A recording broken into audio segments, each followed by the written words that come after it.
Guys, so we're going to begin the process of canning some tomatoes, making marinara sauce or paste. I think I'm going to make a bunch of paste actually from these tomatoes that have been frozen.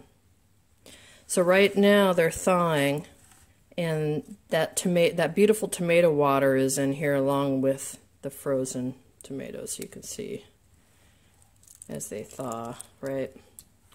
Let me show you something. So I've got 50 pounds of tomatoes between this bucket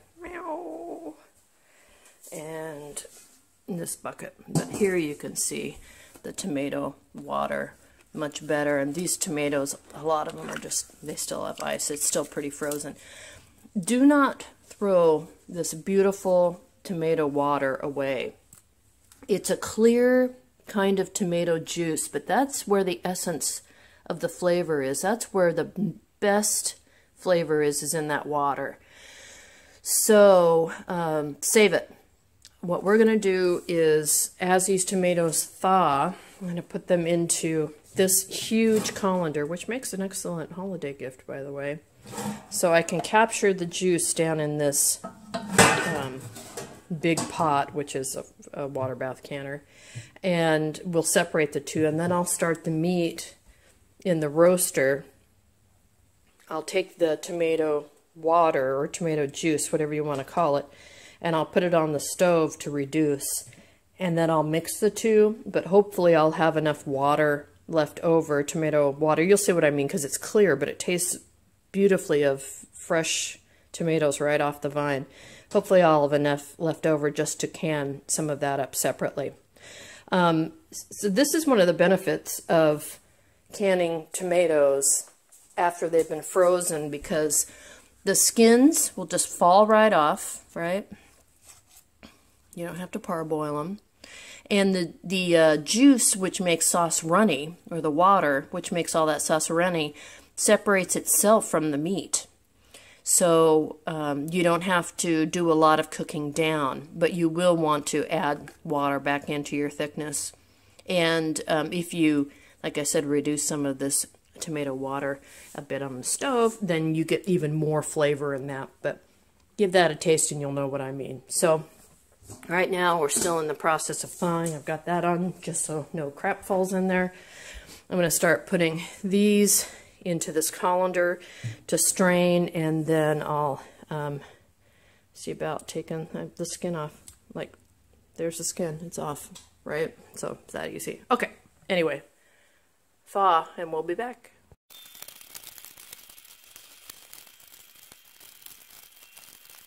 I want to talk a little bit about these tiny little tomatoes, right? So if I get a little skin in here, I don't mind. I mean, this skin is so light and easy to blend up.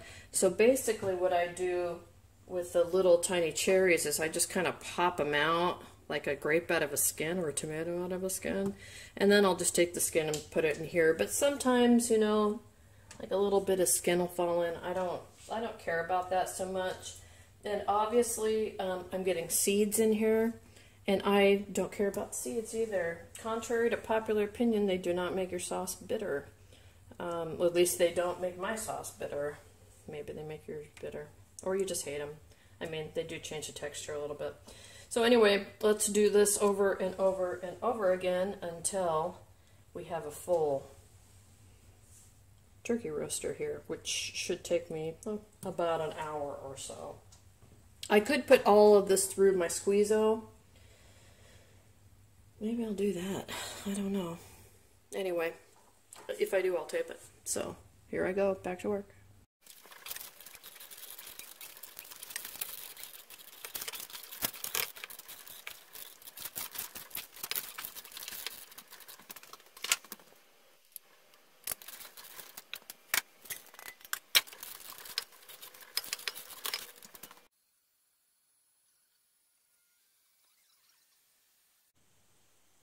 Alright you guys, so I'm almost done doing all the tomatoes, but what I wanted to do with this little bit of tomato that I have left is to bust out my old food mill. This is a well, I call it a Foley, because you know how you call it all Kleenex. Foley is a name brand. I don't even know if this is actually a Foley, but it's a knockoff. I think it's from the 50s. But it's also a food mill, and it's a manual food mill, and this might be more up your alley, or you might have one of these in your house already. So it comes put together, and all it does is take this disc that's like at an angle, forces the tomato down across the screen, forces it through, and it comes out into the bowl. It'll fit into a bowl. Really easy to use. You know, you do that, and then every once in a while you go backwards to clear off the screen. And you keep doing that until everything is pretty dry, and then you dump into whatever container, and then you can pour your sauce into your roaster or crock pot or pot on the stove, whatever you're using. So this is what I have now. This is a 22 quart vessel. So right now I'm going to say I have almost half of it full. So maybe I've got 18 quarts or so of tomato sauce in there. So I just am heating it back up again from yesterday. I let this sit outside overnight. It was into the 30s, so it's plenty nice and cool. I'm going to cook this down. I still don't know if I'm going to make sauce or paste, so I'm going to leave this askew. What I am going to say, though, is with the Squeezo, you get real sauce, right? Just almost nothing in there. It's beautifully smooth. Because the let's see, the screening here is just so tight. But of course, because it plugs up with seeds, it also makes it kind of hard and slow to use. I really should have taken this apart and cleaned it a few times. I realized after I cleaned it out, because it was so full of seeds. That's part of the reason it took me so long to do. But with the, sorry for the spin and move, with the Foley here, you're going to get more, you know, more of a real tomato sauce, kind of a rustic, let's say rustic sauce. It's not exactly perfectly smooth, but, you know, it's more like what you get homemade. So you decide what works best for you. So I'm going to go ahead and finish this up, and then we'll get to talking about sauce again. All right, you guys, so now we have all the sauce going up to temperature. All said and done now. Let's see, this is 22 quart. I don't know, maybe half, so maybe 11 quarts. You can see the line where we started. We've cooked down just a little bit there, but we're going to just keep cooking it down. It is beautiful the way it is. It's nice, smooth, and silky. So I'm really happy with that. Still trying to figure out if I want to make sauce or paste. But let's take a look at the tomato water. So, you know, when we defrosted those tomatoes, we got what some people call juice. I call tomato water because it's generally pretty clear. I'm reducing it to get more flavor out of it, but when I do that, it foams up a little bit. So let's go ahead and get that foam off. And any little errant seeds that are in there, right, they just come right off, and we'll just dump it into here, which is great. But pretty much it's pretty clear. You can use this for anything. I mean, look, it's got a tinge to it, but it's mostly pretty clear. Soup bases, it's fun to serve this just like as a clear soup. And when people taste it, all they taste is tomato, so that's like chic, a little chic thing for you. But just to jar it up and have it for anything that you want a tomato flavor in, but you don't necessarily want tomatoes in. I am going to put some of it back into the sauce, though, because this is really where the bulk of that tomato flavor is in this tomato water. And when you're using fresh tomatoes and you're boiling everything down, this is really what you're boiling off, is all this extra water to make it thicker. But, you know, I'm doing the same thing here. It's just, it's simpler, I think, to freeze and then do the tomatoes instead of fresh, but I do both, right? Anyway, back to reducing, and we'll come back in a little while and show you what progress we've made. Alright, you guys, so now it's the following day, and I've got my sauce cooked down to where I like it.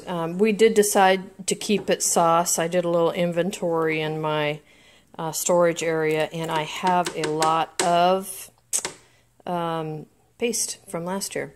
So you notice I've cooked it down. Can you see that? Actually, the line like right there where the stuff is stuck to the side, all the way down to here.